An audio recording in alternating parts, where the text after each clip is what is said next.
Good afternoon and welcome to another edition of CCK Live. We are going to be talking about shoulder and arm conditions today and VA ratings for them. I'm joined today by Caitlin Denton and Alex Sachs, both of whom are attorneys at the firm.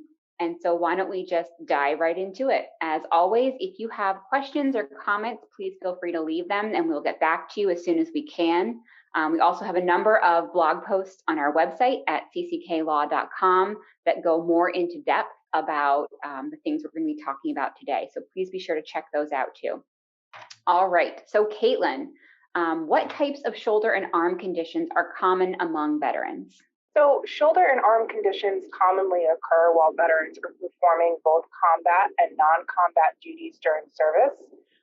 Injuries can occur when a veteran is doing such typical activities such as physical training, transporting supplies, or lifting heavy objects on a regular basis. Or alternatively, a tear might occur from a blow from an accident, a forceful impact, that kind of thing.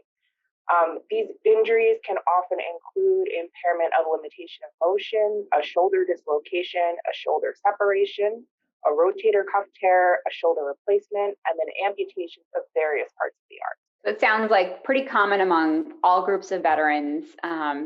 So let's say we have a veteran that has one of these conditions. Alec, how are these shoulder and arm conditions going to be rated? Sure. So once VA grants service connection, the veteran will be assigned a rating based on the severity of their disability.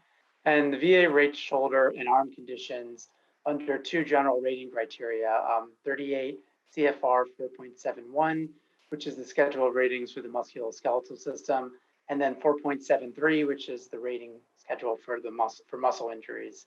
And Emma and Caitlin will get a little more into this, but in my practice, typically once a shoulder condition is service connected, it's rated under the diagnostic criteria that determines the severity of the condition based on the outwards range of motion of the shoulder from your side. So from the side to a 90-degree angle or shoulder level typically. That's the musculoskeletal. And then the muscle injuries, which Caitlin will talk about, is based more on these criteria of severe, moderately severe, moderate, or slight categories. That's right. So diving into the first thing Alec mentioned there, the range of motion, under 38 CFR 4.71A, if anyone wants to take a look, there's a variety of ratings for the musculoskeletal system. Most of the time, it's going to be based on your range of motion. So an examiner or your doctor is going to look at how your shoulder is moving when you move your arm. Oftentimes, they'll have you, try to move your arm out to the side and out in front of you this way, and see how far you get before you feel pain.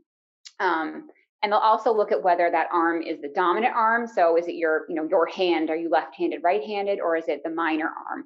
And you'll get a different rating based on which arm it is.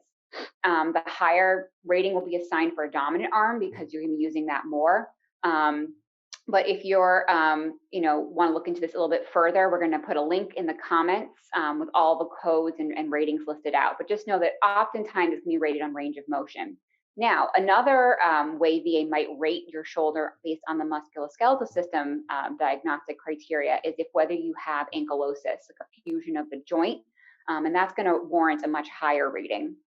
Other ratings that can be assigned for diagnostic codes 5200 through 5203 can also include if you have frequent dislocation of the shoulder. I know people obviously are probably pretty familiar with shoulder dislocations. They can pop in and out and lead to a whole host of other disabilities, arthritis down the line, ligament injuries. So please be sure to take a look at that link in our comments if you want to dive further into it. But just know that it's really based on, how far can you go before you feel pain. Now, Caitlin, Alec mentioned that it also could be based on a muscle injury. So why don't you tell us a little bit about that? Yes, so muscle injuries are rated under 38 CFR 4.73. Muscle injuries for the shoulder and arm conditions are split into 6 groups based on limitation of the different affected muscles.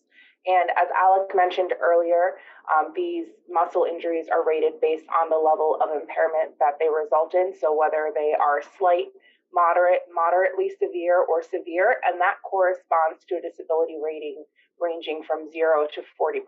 And just like a musculoskeletal disability, the rating assigned, it does depend on which extremity is disabled. So a veteran's dominant extremity is going to be rated at a higher evaluation than a non-dominant extremity, because as Emma mentioned, you're going to use your dominant extremity a little bit more than you would be using your non-dominant extremity. Okay, now Alec, let's say, worst case scenario here, a veteran unfortunately has to have their arm amputated or, anywhere up the arm. How is VA going to rate that disability? Right, so they rate it differently. These cases are rated under diagnostic codes 5120 through 5122. And currently, VA rates amputations between a 70 and 100%, pretty high ratings, obviously, depending on the proximity to the shoulder, where the amputation is to the shoulder. And again, based on whether it is the dominant or non-dominant arm. So where the amputation is done closer to the elbow, specifically below insertion of the deltoid, those are on the lower range, still a pretty high rating, again, a 70 or 80% based on whether it's the non-dominant or dominant arm. And then when the shoulder is affected in the amputation, specifically above the insertion of the deltoid, it's a higher rating. Again, it will range based on whether it's the dominant or non-dominant arm. We just also want to note that as of January 17th of next year, the diagnostic code will change and will go up to 100% for amputees with more than shoulder joint and arm removed. And you can click the link in our comments for a full list of our amputation ratings. Another common procedure that can happen are shoulder replacements, and those are going to be rated under diagnostic code 5051. And again, it really is based on how much of your shoulder is being replaced. Is it the entire joint, or is it something less than that? So if your entire shoulder joint has been replaced by a prosthetic device, it's going to be rated at 100% for the first year after surgery, and then VA will send you for another examination to determine the severity of your disability post replacement.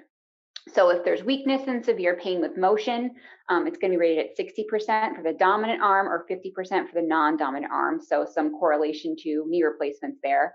And then if you have occasional periods of weakness or pain or limitation of motion, they're going to rate you under that limitation of motion diagnostic codes we talked about in the beginning of the discussion, 5002 for arthritis, or 5203 for limitation of the impairment of the clavicle or scapula. So the minimum rating, you should know, just, you have one of these happening, or you've had a shoulder replacement, the minimum rating you will get is 30% for the dominant arm and 20% for the non-dominant arm. Hopefully the surgery goes well and it fixes your problems and you no longer have pain and weakness. That's definitely the goal. But you still will end up with either a 30 or 20% rating. Now, Caitlin, what if I need to go get a shoulder surgery? Are there things I should be on the lookout for?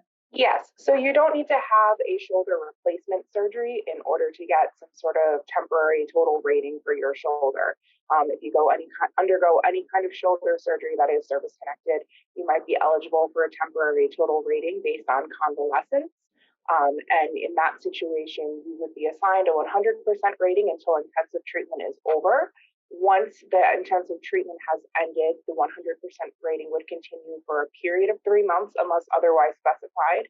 And then your disability would be rated on the residual symptoms. So if there is residual limitation of motion, your residual rating would be based on limitation of motion, that kind of thing.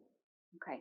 And so certainly if you have one of these surgeries scheduled, be sure to reach out to your VSO, your accredited rep, an attorney or agent that you work with, whoever you use to help you with VA claims, to make sure you get the paperwork together and get this filed right away so that you can get that 100% rating, however long you are entitled to it. And it's, probably now's the time to do it. I know a lot of surgeries have been postponed due to the pandemic. So certainly while you have the time, get everything together and reach out to your rep so that you can be sure to get this benefit that you deserve. Alec, are there any other benefits that veterans might qualify for impairment to the shoulder or arm? Well, we can talk about the bilateral factor. And when we talk about the bilateral factor, what we mean is that if you have two service-connected disabilities with one on each side of the body, your rating may increase due to the bilateral factor, it's called. So you don't need to have the same injury on each side in order to qualify, but your conditions must affect either both upper extremities or both lower extremities, not one of each. So the example would be a service-connected right shoulder at 20% disabling and a service-connected left elbow maybe at 10%. That could combine to equal, using VA math, 28%. But we recommend you use our VA disability calculator to factor your combined rating. You'll see what we mean, and you'll see that there's the option to click left or right, upper or lower extremity. And when you do that, it should factor in this bilateral factor, which can result in the higher rating. And then, as always, and finally, we like to remind veterans and their family members out there watching that you may be eligible for TDIU or total disability, 100% rating based on individual unemployability. So if you're unable to maintain substantially gainful employment due to the severity of or impact of your shoulder or arm injury, we encourage you to look into that, visit our website and view our other videos. We have many of them with information about TDIU or individual unemployability. So with that, we're pretty much covered, I think, a good basic discussion of shoulder and arm impairment. Caitlin, do you have any closing thoughts or suggestions for veterans out there watching? As with any, with trying to obtain any kind of rating with any VA disability, one of the most important things that you can do is attend your C&P exam and accurately describe your symptoms to the examiner. Your ultimate rating is going to be decided based on how much that disability impairs you. And if you're not giving that information to the C&P examiner, if you're not otherwise providing that information to VA, they're not going to be able to rate you based on that impairment. So it's so important to give an accurate description of what your disability looks like in pursuing your claim. I completely echo what you say, Caitlin. That's I think one of the ways in which veterans unfortunately get underrated for their shoulder and arm conditions. You are in that sort of awkward rating, movement of moving your arm this way, and maybe that's not particularly natural to you. So the best you can describe how your shoulder and arm impacts you in everyday activities. Can you pick up a gallon of milk? Can you carry groceries? Can you pick up your grandchildren, your children? Just try to describe it in everyday activities as best you can. And that will certainly help VA get a better picture of how your shoulder and arm impacts you. Alec, any closing thoughts or suggestions for veterans out there? Those are both good points. I can just piggyback off that again.